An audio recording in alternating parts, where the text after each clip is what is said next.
بسم اللہ الرحمن الرحیم۔ السلام علیکم ورحمۃ اللہ وبرکاتہ۔ دوستو، پیش خدمت ہے رزق اور دولت کی بارش کا وظیفہ۔ اللہ تعالیٰ کے 5 اسماء مبارک کا وظیفہ۔ رزق کی طلب تو ہر انسان کو ہے، ہر شخص رزق کے لیے، ایکسٹرا رزق کے لیے، دولت کے لیے پریشان تو ہے، اور یہ سوچتا بھی ہے کہ رزق تو رازق نے دینا ہے، تو پھر اسی رازق کو، جس رازق نے رزق دینا ہے، اس کو وہ اپنے اعمال سے، اپنی حرکتوں سے ناراض کر بیٹھتا۔ یہ انسان، آج کا انسان، ہم جیسے انسان۔ اور جب پھر وہ پریشانی آ جاتی ہے تو پھر آپ راستہ ڈھونڈ رہے ہوتے ہیں کہ کسی طرح سے اللہ راضی ہو جائے، کیونکہ یہ معاملات بہتر اسی وقت ہونے ہیں۔ یہ رزق کی، دولت کی فراوانی، یہ نوازشات، یہ نعمتیں اسی وقت ہی برسیں گی جب رب راضی ہو جائے گا۔ اللہ تعالیٰ کو راضی کرنے کا سب سے آسان طریقہ پتہ ہے کیا ہے؟ یہ حضور پاک صلی اللہ علیہ وسلم کی حدیث بتا رہا ہوں۔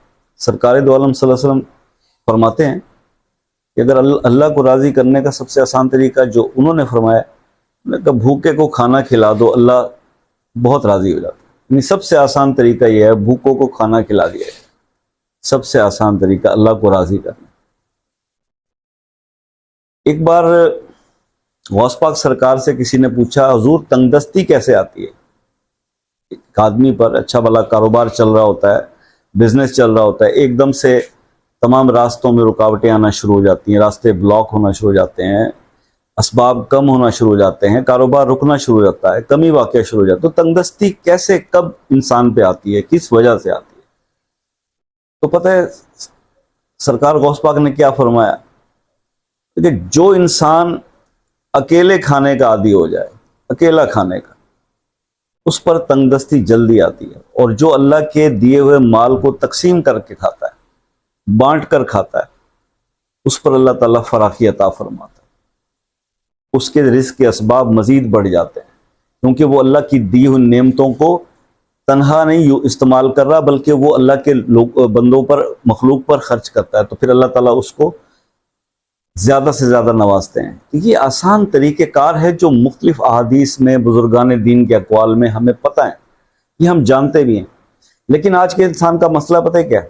ہم کہتے ہیں جی سخاوت کریں گے، ہمیں کب انکار ہے، ہم تو کرنا چاہتے ہیں، لیکن جب اللہ دے گا تو پھر اس میں سے کریں گے۔ تو جب اللہ نے دے رکھا تھا اس وقت کیا مسئلہ تھا؟ عقل نہیں تھی۔ تو پھر سخاوت کا جو ہے وہ تھوڑا سا اصول اور فارمولہ بھی سن لیجئے۔ ایک آدمی کے پاس کروڑوں روپے ہو نا، کروڑوں روپے، لاکھوں روپے، اور وہ اس میں سے جا کے 50 یا 100 دیگیں بانٹ دے، اس سخاوت کو اللہ کو پسند نہیں ہے اتنی زیادہ، کیونکہ اس کی تو ہستی ہے، وہ چاہے تو 1000 دیگ بھی دے سکتا ہے، وہ 1,00,000 بھوکوں کو بھی کھانا کھلا سکتا ہے۔ سخاوت تو رب کو تب پسند ہے کہ تمہارے پاس صرف اپنے لیے ہی وقت کا کھانا ہے، اور وہ بھی تم نے یہ سوچا کہ اگر کوئی مانگنے کے لیے فقیر آ گیا دروازے پہ تو آپ نے وہ بھی اٹھا کے اس کو دے دیا کہ میرا اللہ مالک ہے، لیکن دروازے سے کوئی خالی نہ جائے۔ اس کو سخاوت کہتے ہیں۔ ہمارے ہاں اگر کسی کو یہ تلقین کی جائے نا کہ یار اللہ کے راستے پہ خرچ کرنا شروع کر دو، تمہارا رزق بڑھ جائے گا، تو وہ کہتے ہیں شاہ صاحب ہم تو پہلے ہی تنگ دست ہیں، پہلے دعا کریں اللہ تعالیٰ میں مال و زر عطا کرے، ہمارے مسئلے حل کرے، لاکھوں کروڑوں جو ہمارے جو ہے وہ آئیں ہمارے اکاؤنٹ میں، تو پھر ہم اللہ کے راستے پہ خرچ کریں گے۔ اور ایسے کئی لوگوں کو میں نے دیکھا ہے، اللہ نے بہت زیادہ دیا ہوا ہے، بہت زیادہ دیا ہوا ہے، لیکن جب ان سے اللہ کے راستے پہ کبھی کوئی بات کی جائے نا کہ یار خرچ کرو، تو پتہ ہے وہ کتنا کرتے ہیں؟ آٹے میں نمک سے بھی کم، آٹے میں نمک سے بھی کم۔ اور وہ بہت بڑا کام انہوں نے کیا ہوتا کہ جی ہم نے بہت کر لیا اللہ کے راستے پہ۔ یہ مسئلے مسائل ہیں جس کی وجہ سے میں اکثر کہا کرتا ہوں تھوڑی سی سیلف اسیسمنٹ کیا کریں کہ یار ہم سے غلطی کہاں ہو رہی ہے، ہم کیا، کن پرابلمز کا کیا ہم نے اپنے لیے گڑھا خود تو نہیں کھود لیا کہ جس کا اب ہم شکوہ کرتے ہیں کہ جی رزق کی تنگی کا ہم شکار ہوئے، اور ہماری خواہش ہے کہ رزق بارش کی طرح برسے۔ برس سکتا ہے یار، برس سکتا ہے، بالکل برس سکتا ہے۔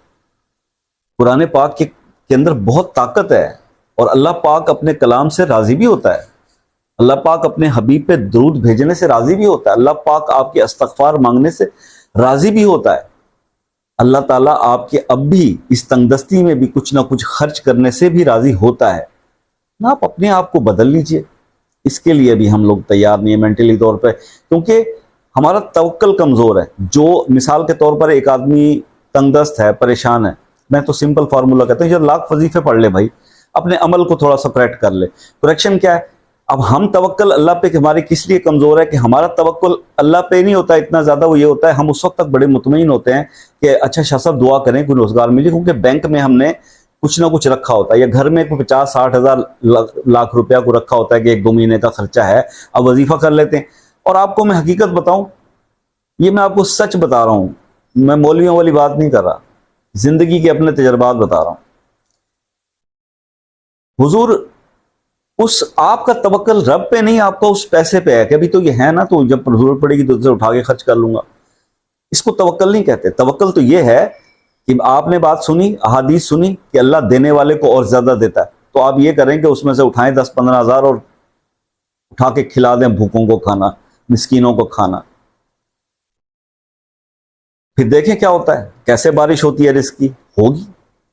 اللہ کسی کا رکھتا نہیں ہے میرا بھائی. میں آپ کو ذاتی ایکسپیرینس میں بتا رہا ہوں. مجھے کچھ پیسوں کی ضرورت تھی اور میرے پاس کچھ پیسے تھے, میں نے اس کا کچھ اسباب کیا اور وہ جا کے وہ پیسے میں اللہ کے نام پہ دے آیا. ایک دن میں نے یہ عمل کیا, دوسرے دن اللہ پاک نے غیب سے میری اس سے کئی گنا زیادہ جو میں دے آیا تھا میری مدد کر دی, اور یہ میرا پرسنل ایکسپیرینس ہے.